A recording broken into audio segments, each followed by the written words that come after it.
잠도 잘 안 오시고 밥맛도 없고 어역이 없는 분들이 많으실 거라고 생각합니다. 저도 선거가 끝나고 이제 주로 집에 있는데 무기력해서 요즘은 유튜브를 아주 자주 올리고 있습니다. 만들어서 그거라도 안 하면 굉장히 힘이 들고 우울해지고, 그래서 이 선거 결과로 인한 우울증이 오는 거 아닌가 싶고, 이게 저뿐만 아니라 우리 우파 국민들 모두가 겪고 있는 큰 지금 질환 같아 생각이 듭니다. 도대체 왜 졌을까? 아무리 생각해도 질 수 없는 선거. 문재인이 그렇게 잘못했고 경제가 파탄나고 모든 사람들이 못 살겠다고 이렇게 아우성치는 시대. 문재인이가 파탄내 놓은 것이 경제뿐만 아니라 안보, 외교, 교육, 국방, 언론, 사법, 어느 한 군데 안전하고 온전한 곳이 없는데, 그런데 문재인 지지자가 이렇게 많아서 거의 2배 가까운 숫자를 지지를 해준 이 선거 결과를 보고 많은 분들이 이해가 안 됩니다. 그리고 중국 무슨 우한폐렴이라고 해서 아무리 언론을 동원해서 이걸 잘 하고 있다고 선전했지만, 그래도 우리나라는 이미 200명 이상이 숨졌고, 그것 때문에 더욱더 장사가 안 돼서 자영업자들은 밤잠을 설치는 그런 상황이고, 곳곳에 그런 피해가 이어지고 있는데 그 언론들이 잘한다고 그렇게 보도를 하긴 했습니다. 최근에 언론 보도를 보면 우한폐렴을 보도할 때 청와대가 세계적인 콜센터가 됐다, 이런 기사 제목이 있어요. 그게 뭐냐면 각국 정상 20여 나라에서 한국이 우한폐렴을 잘 극복했다고 문재인에게 그 방법을 알려달라, 또는 치하하거나 칭찬하는 그 전화를 했다고, 그 청와대 콜센터하고 치보면 그런 기사가 나오고, 또 어떤 기사 제목은 피 한 방울 흘리지 않고 전 세계를 지배한 나라 한국이다. 그게 우한폐렴을 극복하는 과정에서 전 세계가 한국을 아주 우러러본, 그래서 전 세계에 우리의 우수한 진단 키트 이걸 수출하려고 하면 거기는 줄 서서 살고 기다리는 사람들이 있다 하는 식으로 이제 보도를 한 그런 걸 보면 그 우한폐렴을 아주 뒤바꿔가지고 역전시켜가지고 여론을 조작한 거는 맞으나, 그럼에도 불구하고 우리 국민들이 그 분간 못하는 어리석은 국민들일까, 그런 생각이 들고, 아무리 100만 원을 준다고 하도 이 100만 원을 가지고 소득 70%가 먹고 살 수 있는 돈인가? 잠깐 마취제 같은 거지.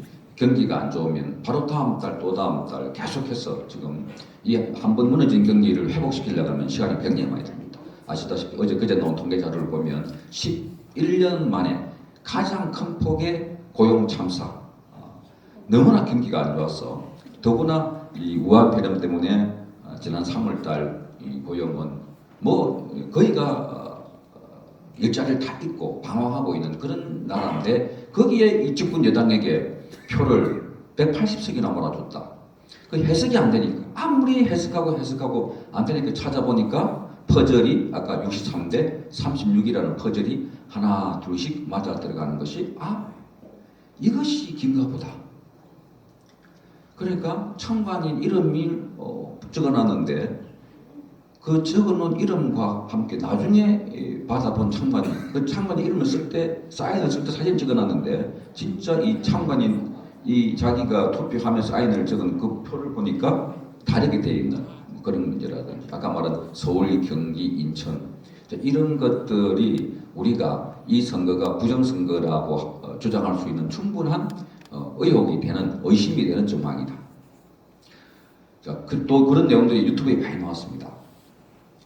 그럼에도 불구하고 이걸 우리가 손에 잡히는 부정선거라고 해서 코앞에 딱 들이매지 않으면 이 세력들은 눈 하나 깜짝거리지 않는 세력들입니다. 이미 부정선거를 아까 말씀드린 것처럼 많이 했잖아요. 드루킹, 울산, 그죠? 울산뿐입니까? 창원도 있었고 양산도 있었고 선거 때 개입했다는 오역을 받고 있는 것. 그래서 기본적으로 문재인 정권은 거짓말을 잘하는 정권이기 때문에 여기에 뭔가 있다고 싶을 때 많은 사람들이 긴가민가하는 작전을 많이 씁니다. 이 사람들. 그래서 그거를 이미지를 보여주거나 좋게 하는 뭐 쇼를 하거나 이렇게 해서 알맹이는 없는데 그 포장지를 잘 이렇게 우려가지고 국민들에 하여금 깜짝 넘어가게 만드는 그게 너무나 익숙해져 있어요. 그게 벌써 3년째 박근혜 대통령 탄핵을 포함한 거의 4년 동안 언론들이 또 이 세력들이 그렇게 우리 국민들 속여왔습니다. 쏟고 있는데 본인이 쏟고 있는 줄 모르고 있는 상황. 자, 한 가지 예를 들어보면 차명진 의원이 한 말이 세월호 텐트 안에서 뭐 이상한 일이 있었다 하는 걸 본인이 먼저 들은 것도 아니고 상대방 후보가 차명진 후보가 과거에 세월호를 너무 많이 우려먹으니까 그래서 세월호를 뭐 고아 먹고 찜쪄 먹고 한다는 소리를 한 걸 가지고 자기 당에서 세월호에 막말했다고 징계를 받은 적이 있습니다. 그런데 차명진하고 같이 나왔던 더불어민주당 후보가 차명진 후보에게 당신은 이런 말을 했고 했지 하면서 짐승의 비유를 했습니다.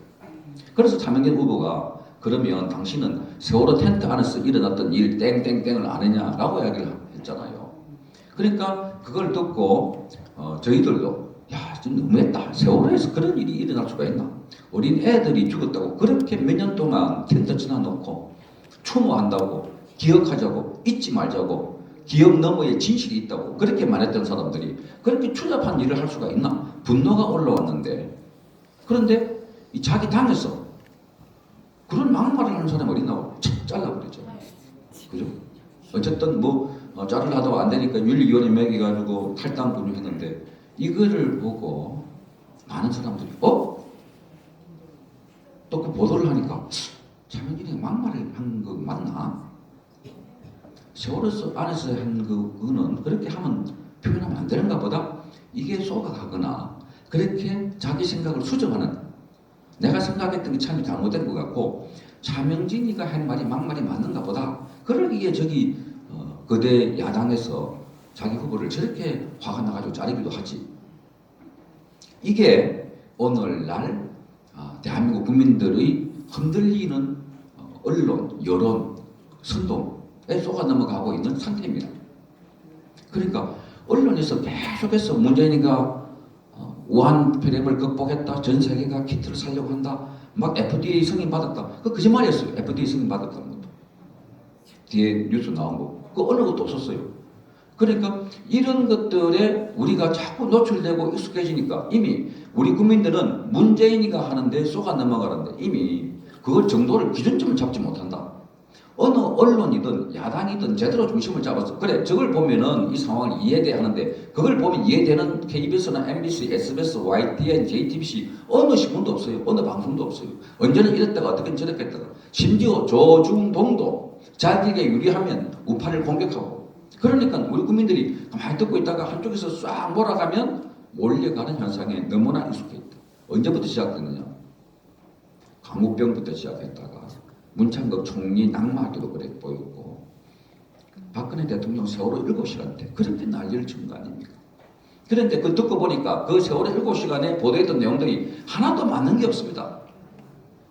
자, 그래서 다시 이 선거를 보니까 우리가 얼마나 많이 쏘아왔는지 잘 모르겠어요. 솔직하게. 그래서 더 우울하고 분하고 그러니까 문재인 많은 국민들이 문재인 지지율이 60%다 59%다라면 그 분석하려고 합니다. 어느 지역에서 많이 나왔고 아니야 59%가 맞는 게 아닙니다. 이게 정리가 돼야 되는데 일단 발표하는 거를 맞다가 보고 호남에서 많이 나왔네 셀러리맨들도 많이 지지하네 서울 경기에서 많이 지지하네 이런 식이에요.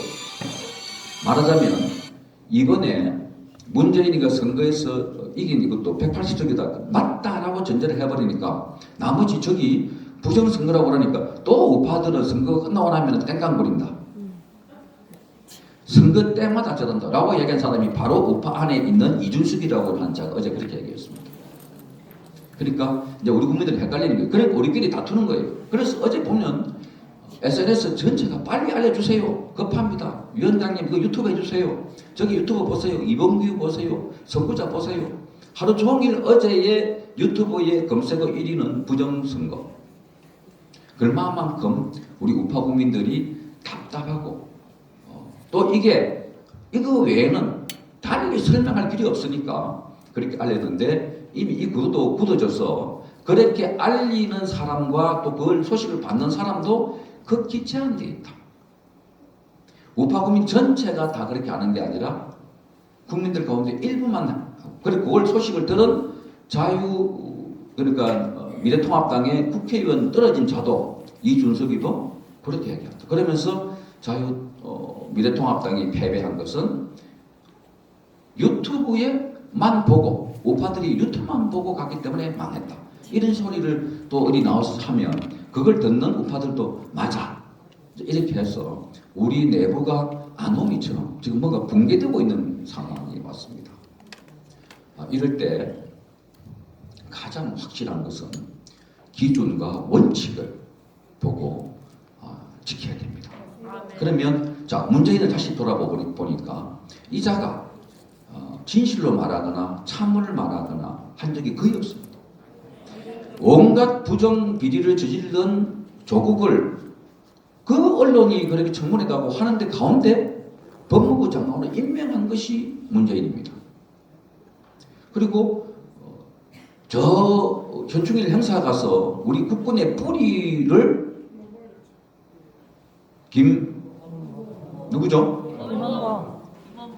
김원봉이라고 그랬지 않습니까?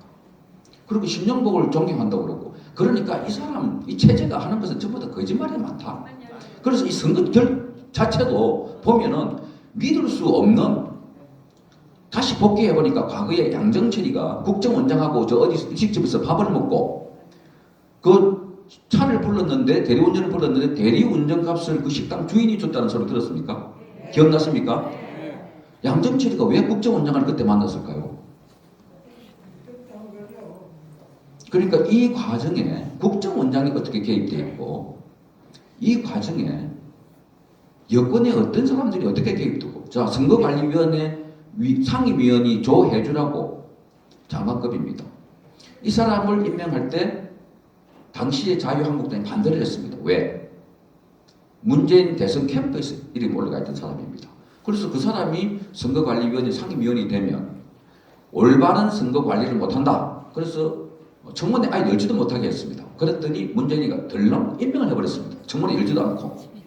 그걸 전체 종합해보니까 선관위 상임위원장을 이렇게 무리하게, 그것도 자기 캠프에 있는 사람들을, 그 게임의 룰을 지키지 않고 패스트 트랙을 지난번에 자유한국당이라고 하는 상대방이 배제된 그 국회 법안을 통과시킨 걸 보면 이 집단은 법이나 원칙을 지키지 않는 집단이다.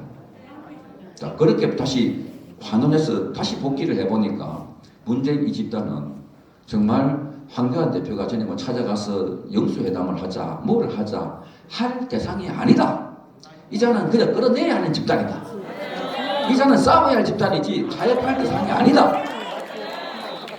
그걸 우리 국민이 모르고 있고, 그걸 언론들이 지금까지 속이고 있고 했기 때문에 여러분이나 저나 계속해서 내가 잘못하고 생각하고 있는 걸까? 왜 표가 이렇게 나왔지? 기독교인이 아니 그렇게 많이 모이는데 광화문 광장에서 몇백만 명, 다 숫자를 합쳐보면 1000만 명 가까이 모이는데 50만 표가 뭐지? 우리가 이렇게 국민들로부터, 기독교인들로부터, 교회들로부터 배척받고 있구나. 그러면서 많은 사람들은 아까 우리 이동호 원장님처럼 그렇게 생각하시는 분들이 많을 거예요. 내가 잘못했다. 우리 사회로 보면 개인이 잘못한 거와 우리 공동체가 잘못한 거가 있습니다. 물론. 그러나 구도를 그렇게 만들어 놓고 악한 세력이 우리를 짓밟고 그 짓으로 속이는 세력과는 내가 반성하는 것과 별개로 저기는 반드시 싸워서 이겨야 됩니다. 손들고 자비를 구하고 어떻게 하면 되는 거 아닙니다. 그래서 싸우는 사람 정보원 목사님이 들어가 계시는데, 지금 이 사회상에는 아까 제가 말한 헷갈리는 그 가치관 때문에 여의도 성복음교회에서 선거 전에 거국 선교회에서 찾아와서 기독자유통일당을 지지한다는 성명서를 발표했습니다. 목사님 한 분과 여러분들이. 그런데 그 다음날 여의도 성복음교회에서 우리 교회는 그런 성명서와 관련이 없습니다 하는 걸 발표했습니다. 그러면서 우리 교회는 정치에 중립적이고 어디에도 치우치지 않는 것을 원칙으로 삼고 있습니다. 그러니까 맞아, 교회가 정치에 중립적이고 원칙을 삼고 있는 맞아. 그렇게 생각이 드는 거예요. 그게 맞습니까, 여러분? 아닙니다. WCC라서 그래 그게. 그놈이 공산주의자. 자, 그러면 여의도 성도연교회가 왜 그런 뒷날에 성명서 같은 것을 발표했을까? 공산주의자. 얼마나 시달렸을까? 이 권력으로부터 얼마나 압박을 받았을까? 충분히 추측이 가능하죠. 가만 놔도 되는데, 왜냐하면 우리 여기서도 여의도 성모교회에 대해서 뭐 목사님 그 지난번에 교계에 그 행사할 때 나오셔가지고 교육자들 할 때 그때 말씀하시는 거 보니까 우파들 위해서 지지해야 되고 좌파들과 싸워야 된다. 그런 말씀하시는 거 보고 나라 TV 등등에서 올려가지고 얼마나 그 우리가 지지를 하고 성원했습니까? 그런데 그분 그 교회가 갑자기 성명서 하나 냈는데 그 다음날 우리는 그런 걸 발표한 적이 없습니다. 하는 걸 봤어. 그러니까 이 사회가 지금 3년, 그러니까 박근혜 대통령 탄핵분도 해서 보면 3년 넘게 문재인 체제와 이 좌파들의 손 안에 있다 보니까 저 영리한 386, 486, 586 요 세대가 진화해서 한생 운동권 싸움하는 사람들 아닙니까? 곳곳에 들어가서 진지를 만들어가지고 거미줄처럼 우리 사회를 쫙쫙 연결시켜가지고 컨트롤하고 있다. 그런데 우리는 여기 번쩍하니까 저기 쫓아가고 저기 번쩍하니까 쫓아가는. 그래서 저기하고 싸우는 여기 미래통합당은 기본적으로 저기와는 게임이 안 되는, 저기는 대학생이면 여기는 유치원생이에요. 저기